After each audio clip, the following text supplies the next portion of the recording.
Hello my friends and welcome back. Thank you very much for being with me again today.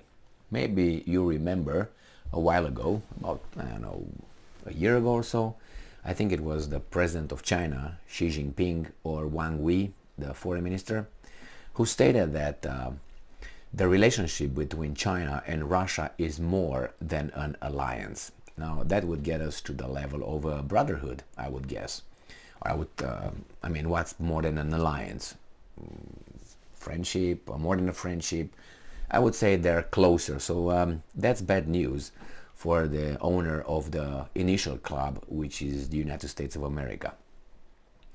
The West, the United States and its vassal states, tried to destroy this bond that was formed because of them in the past, 10 to 15 years. I'm talking about Russia and China.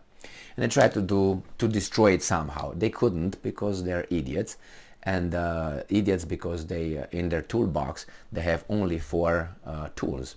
One is threats, the other one is blackmail, the other one is regime change, and the other one is straight military intervention. Well, with these ones you don't engage in diplomacy and negotiations. Basically, you're the boss, you do what I tell you, and we pretend we both agree with this. And a negotiation, when we part ways, we should both, if we agree on something, we should both think that we won. We gained something. Well, if you threaten someone, if you blackmail someone, that can't be this feeling. Now, that doesn't work with a big guy. It works with weasel bottom feeders, like the carps that eat from the bottom of the lake. So, but not with China, not with India, not with Russia. They got too strong, and they were not eliminated when they were growing. Why? Because they were very busy doing other stuff, taking on, Serbia, Iraq, Syria, Libya, Afghanistan, and others, and being very focused on getting elected with their stupid ideology that's going to destroy this society, this great society. Now, Putin and Xi Jinping had a virtual meeting on Friday, and they discussed, the recent developments in Ukraine. Remember, United States and others tried to Xi Jinping, and Xi Jinping stood firm and said, "Off! You're not gonna make me destroy my real friendship with these guys just for a momentary, pat on my head." But these guys with the four tools in their toolbox thought that way. Because why? They are incapable to negotiate, to think, to use diplomacy anymore. They've been used with those using four tools, and they're not trained in that. Blinken is not trained. Biden is not trained. They think that those four tools will still work. Well, they don't. So now they have to start thinking, and you can't just acquire intelligence and knowledge and geopolitical, view of the world. You can't. So it's the wrong people in the wrong positions in a very dangerous time, and they don't know how to do, because the only things that they know how to do don't work. So this is an article from Reuters from December 30th, 2022. Xi Jinping tells Vladimir Putin that road to peace talks on Ukraine will not be smooth. But during the article I just skimmed through, he supports an objective, peace process and all that. They're not bashing Russia, and they're not leaving Russia over there, dead in the water. China's President Xi Jinping told Russian counterpart Vladimir Putin on Friday that the road to peace talks on Ukraine would not be smooth, and that China would continue its, and I'm quoting, objective and fair stance on the issue. Now, that fair stance and objective stance, so fair and objective stance on the issue, is not what the Americans want. They want subjective, vassal following of the orders of the Americans. That's what they want. So that's unacceptable to objective or to have a free stance, because from the other guys' view, that's not what it is. Go home. Anyway, Xi said Beijing and Moscow should closely coordinate and cooperate in international affairs, and emphasized Russia's willingness to engage in negotiations over Ukraine. Chinese state broadcaster CCTV said in its report on a call between the two men. So, closely coordinate and cooperate in international affairs and emphasize Russia's willingness to engage in negotiations over Ukraine.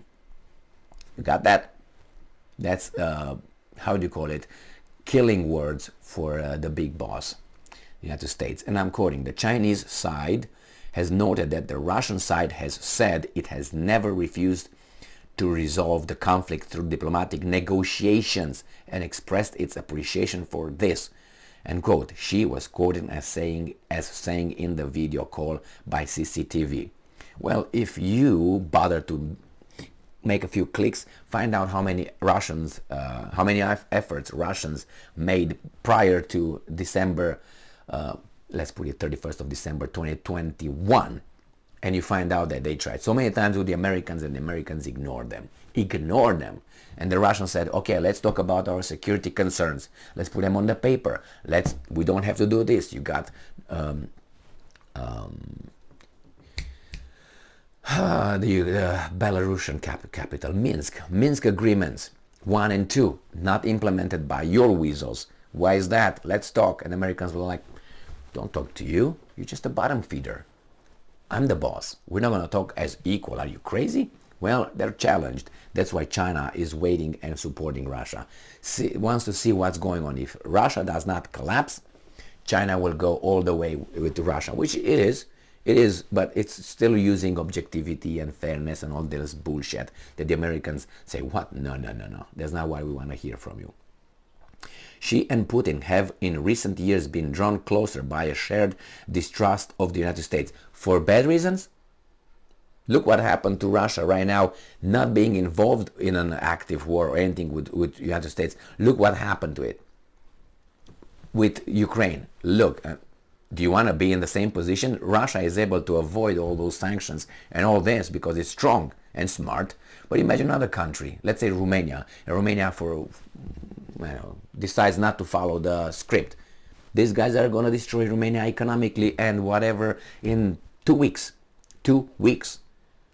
Do you think that Romania, when it looks at this, is like, oh my God, these guys can squash us in a second? And they learn that, but they can't get out of the whole, attraction. They're caught into it.